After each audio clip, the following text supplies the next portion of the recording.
नाज़रीन अवांखे अपडेट कंदा हलूं। ब्रेकिंग न्यूज़ है। गंबड़ भरिसां राज़ी देरो लाड़काणे खैरपुर रोड ते बिन मोटरसाइकिलन में टक्कर थी पियो आहे। टक्कर जे नतीजे में 3 नौजवान फौत थी विया आहिनि, जॾहिं त 2 ॼणा ज़ख़्मी पिण थिया आहिनि। फौतुनि में अदील सांघी, हाशिम खोखर ऐं खुदाबख्श भट्टी शामिल आहिनि। अवांखे अपडेट कंदा हलूं।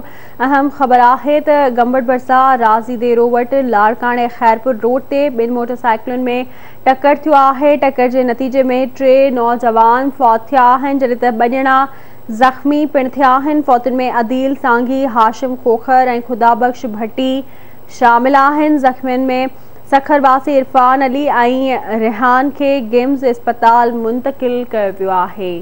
अवांखे आगाह कंदा हलूं। ब्रेकिंग न्यूज़ आहे। गंबड़ भरिसां राज़ी देरो वटि लाड़काणे खैरपुर रोड ते 2 मोटरसाइकिलुनि में टक्कर थियो आहे। 3 नौजवान फौत थी विया आहिनि। तफ़सील मालूम कंदासीं गंबड़ मां किशोर कुमार खां। जी किशोर, अपडेट कजो, हादसो की पेश आयो?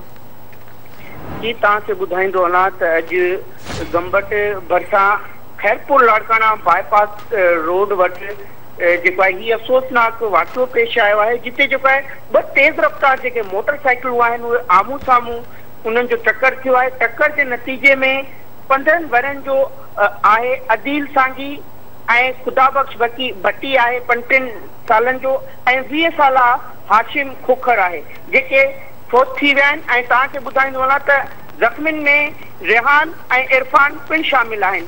इन्हनि ज़ख़्मियुनि ऐं फौतुनि खे गंबड़ जी गिम्स अस्पताल में आंदो वियो आहे, जिते जेको आहे ज़रूरी कार्रवाई बाद जेको आहे फौतुनि खे वारसियुनि हवाले कयो वियो आहे ऐं जेके ज़ख़्मी आहिनि उहे पिण जेको आहे गिम्स अस्पताल में ज़ेरे इलाज आहिनि।